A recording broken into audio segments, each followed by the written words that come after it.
News this hour.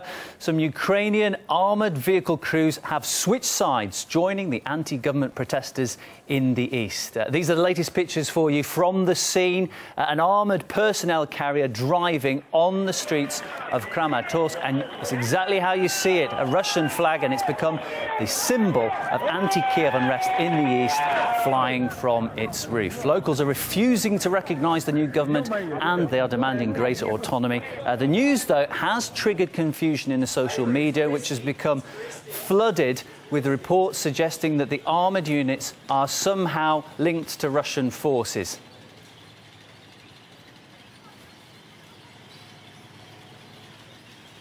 OK, well, those are the very latest pictures. We're going to discuss this now in a little bit more depth with Ivor Crotty, who is the head of RT's social media department.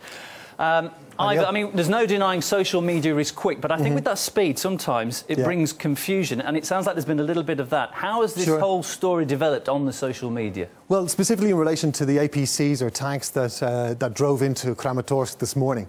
There's a lot of online footage about, and the story began with reports that they had arrived, and then a tweet from this lady, Rania Salum, who's with Der Spiegel, who photographed the tanks and basically gave photographic evidence that these tanks and APCs had picked up Russian flags and were now departing Kramatorsk for nearby Slavyansk.